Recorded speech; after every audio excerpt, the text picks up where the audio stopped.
Le Bitcoin a chuté de 3% en passant de 43 600 $ à 42 300 $. On a été jusqu'au plus bas à 42 100 $ et malheureusement, on a clôturé en daily en dessous de la zone des 0,382 qui correspondait en plus de ça à la ligne de coup de notre W Weekly qui représentait tout simplement un point clé.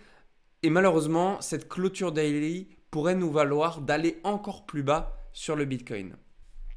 Donc dans cette vidéo, on va analyser 2 points bullish sur le Bitcoin, 2 points bearish sur le Bitcoin. On parlera également de Elrond, puisque cette crypto m'a été demandée et je sais que c'est un peu aussi une crypto qui est le pilier de ma chaîne YouTube. Donc on va en parler un petit peu et puis je vous donnerai mon avis sur ce qui pourrait se passer dans les jours à venir sur le Bitcoin. Pour ceux qui ne me connaissent pas, moi c'est Rémi. Ici on apprend à investir dans les crypto-monnaies et devenir rentable sur ce marché. Donc on va commencer avec les 2 points positifs sur le Bitcoin. Alors, je vais me mettre en daily et ce qui ne va pas, c'est qu'on a clôturé en dessous de la zone des 0,382. Mais c'est pas très grave. On va quand même voir les 2 points bullish. Alors, le premier point, c'est la divergence H4 qu'on peut voir au niveau du RSI. Alors, quelle est cette divergence? C'est finalement que ici, vous voyez, entre ce point, le 7 avril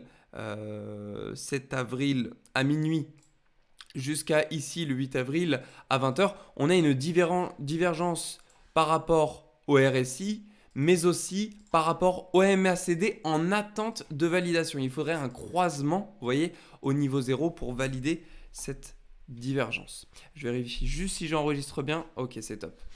Ensuite, le deuxième point bullish qu'on pourrait avoir sur le Bitcoin, c'est au niveau de la prise des liquidations à réaliser. Juste ici, au niveau de ce graphique, on peut voir donc ce qu'on appelle la liquidation map, sont finalement les pics qui représentent le nombre de liquidations à prendre. Et il serait plus intéressant, en tout cas, on a toujours plus ou moins agi de la même manière, d'aller dans cette direction. Puisque c'est l'argent à prendre. Voilà. Imagine, tu es une baleine. Tu as beaucoup d'argent à faire travailler, tu veux la faire fructifier, il faut que tu ailles chercher l'argent ailleurs. C'est comme ça un peu, le trading, tu voles l'argent des autres. Peut-être que je le résume pas de manière opérationnelle pour ceux qui font du trading, mais c'est un petit peu comme ça, si je peux grossièrement dire les choses. Et du coup, l'idée, ce serait de partir ici pour prendre leur argent, peut-être continuer ensuite la baisse ou comme on fait une prise de liquidation massive, on ferait donc un short squeeze jusqu'aux 47 000 $. Ça nous permettrait peut-être de continuer la hausse jusqu'à 49 100 $. On verra. Maintenant que je vous ai évoqué ces 2 raisons positives sur le Bitcoin, ce qui n'est pas suffisant pour prendre un trade aujourd'hui. Il faut, je pense, plus de confirmation que ça.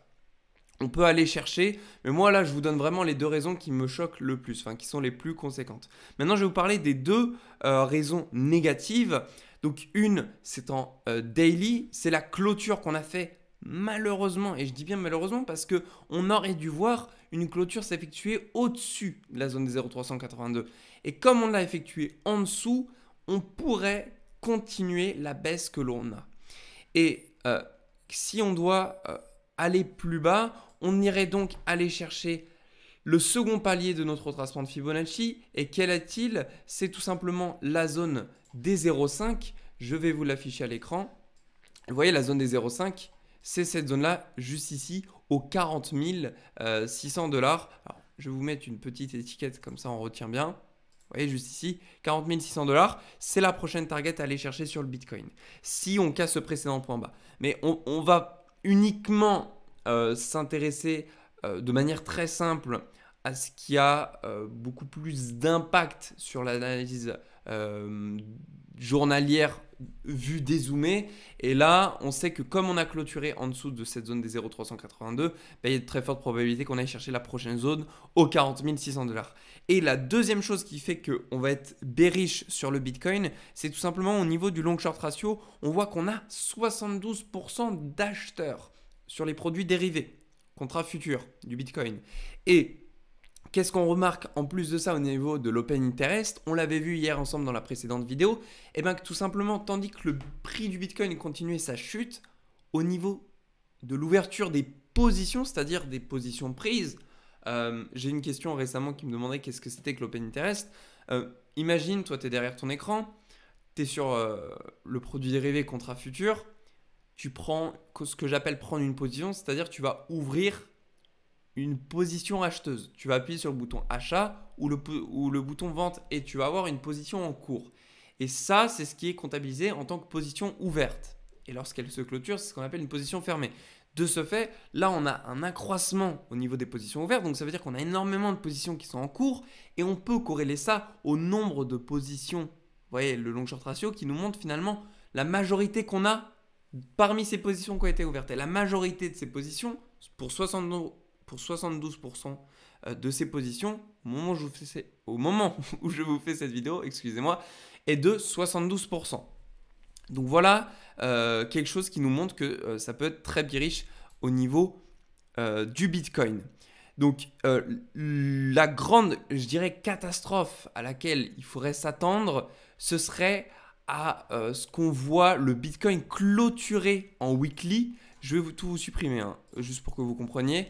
Vous voyez qu'on est une clôture weekly en dessous de la ligne de coup qui aujourd'hui correspond donc à la zone des 0,382 de notre retracement de Fibonacci du plus bas ici au plus haut juste ici. Et si on clôture en hebdomadaire en dessous de cette zone-là, ça ne sent vraiment pas bon.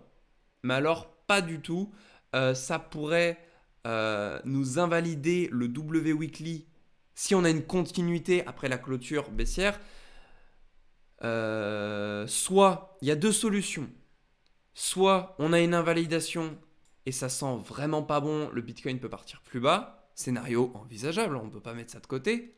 Je pense que ce qui se passerait si on a une invalidation jusqu'au point d'aller chercher les liquidations ici, ce serait qu'au niveau du S&P 500 et du Nasdaq, que ça se passe vraiment très très mal.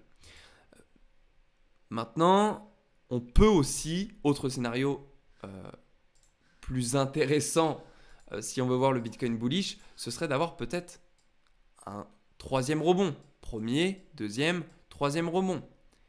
C'est tout à fait envisageable. Dans tous les cas, je vais vous partager mon ressenti. Mon ressenti est le suivant, c'est que dès lors qu'on a des contradictions comme ça, beaucoup trop conséquentes selon moi pour dire si le Bitcoin part à la hausse ou à la baisse, soit vous faites de l'intraday, soit si on fait du swing trading, moi je ne trade pas sur ce genre de choses. Je préfère patienter, avoir des confirmations de structure, quelque chose qui nous montre quelque chose de plutôt bullish. On sait quand même qu'on a le NIR protocole qui nous fait quand même des dingueries d'ici depuis hier ou avant-hier. Donc oui, il y a des opportunités qui partent. Maintenant, comment on aurait pu savoir que ça allait se faire? Donc voilà, je préfère aujourd'hui prendre patience, m'abstenir, analyser de temps en temps, regarder ce qui se passe. Je vous tiens au courant sur le club régulièrement. Mais même si on peut avoir des divergences, même si on peut avoir des scénarios qui nous disent ok, on a des liquidations à aller chercher au nord, le Bitcoin peut continuer sa baisse. Donc maintenant, on va parler de Elrond et je vais vous donner un petit peu mon ressenti sur celui-ci. Alors, Elrond, il a fait un rebond technique très pertinent. Très pertinent, vous allez comprendre pourquoi. Alors, je vais juste vous enlever les indicateurs en dessous pour comprendre un peu mieux. On a fait une clôture au niveau des 160 $, prix psychologique. Qu'est-ce qu'on remarque? On remarque que l'on a rebondi pile et avec exactitude, vous voyez, avec une mèche là, mais alors magnifique, sur la zone des 159,79, sur la zone d'OTE, zone d'OTE qui s'appelle, autrement dit, zone de rechargement, de ce point bas aux 126 $ jusqu'au point haut, aux 214 $. Donc voilà comment j'ai retracé mon Fibo. Et eh ben, on peut voir qu'on a rebondi pile sur cette zone. En plus de ça, on peut voir que cette zone est une zone qui, dans le passé, faisait office de résistance et de support. C'est une zone de prix. Voilà la chose que je peux dire qui est selon moi, très bullish. Pourquoi? Parce que on a généralement tendance à toujours rebondir sur les zones d'OTE, que ce soit à la hausse ou à la baisse, c'est-à-dire des zones d'OTE de short ou des zones d'OTE d'achat. Bien sûr, ça c'est la zone d'OTE, va-t-on dire, court terme. Mais si on prend celle qui est un peu plus long terme, c'est-à-dire que je vais prendre celle à partir des 111 $ jusqu'au plus haut qu'on a ici. Alors attendez, je vais essayer d'être précis. Je vais être précis. Je positionne au 0,618 et on voit qu'on a une autre zone d'OTE qui nous arrête aux 151 $. C'est la raison pour laquelle si on clôture au minimum en H4, unité de temps H4, en dessous de la zone des 160 $, la prochaine target sur le L-Round, ce serait inévitablement les 151 $. Maintenant, qu'est-ce qui peut faire qu'on peut repartir à la hausse sur le L-Round? 2 points, 2 choses très simples. La première, on peut voir que, bon, en dehors de ces 2 premières raisons, on a une zone de supply ici, vous voyez, entre les 165 $ et les 155 $. Donc cette zone de supply a permis de faire résistance, à faire barrière sur la zone où on a rebondi les 159 $. Donc ça, c'est une chose. La deuxième chose, c'est qu'au niveau de notre RSI, on va se mettre en H4, on a une belle divergence haussière présente ici, avec un point bas plus haut que son précédent, tandis que sur le graphique de prix, c'est l'inverse. Donc cette divergence haussière pourrait nous faire profiter d'un L-Round pouvant partir à la hausse. Maintenant, n'oubliez pas, même si on peut avoir une surperformance des altcoins, c'est-à-dire que la Bitcoin dominance et l'ETH dominance pourraient partir à la baisse et de ce fait, l'argent irait donc soit dans les stablecoins, soit dans les altcoins. Mais si on n'a pas ça qui arrive et que là, on a une stagnation et que le Bitcoin nous fait une chute considérable jusqu'aux 39 000 $, alors ce serait la garantie de voir un L-Round partir, aller chercher sa prochaine target aux 151 $. Je vais vous mettre une petite étiquette, comme ça on retient bien, 151 $. Donc voilà ce à quoi je m'attends. Il faut faire ça au fur et à mesure parce que nécessairement on tient compte du contexte du marché. Là, je vous donne des points clés très pertinents sur lesquels beaucoup de traders s'y référeront. Maintenant, si on a un crash monumental sur le S&P 500, ça aura un impact partout. C'est une évidence. Donc voilà les points que j'avais à vous évoquer. Si vous voulez recharger en mode spot sur L-Round, ce n'est pas une mauvaise idée. Ce n'est pas une mauvaise idée. Je le disais déjà quand on était aux 180 $. Pourquoi ce n'est pas une mauvaise idée? Je vais vous l'expliquer de suite. Hop. Ici, si on part du niveau 0 sur L-Round, qu'on remonte jusqu'au plus haut, on peut le voir clairement que l'on est dans la zone de rechargement. Donc par rapport à ça, on y est. Hein. C'est que là, moi, j'ai mis un retracement adapté par rapport à mon utilisation. Mais vous voyez, on est dans la zone de rechargement.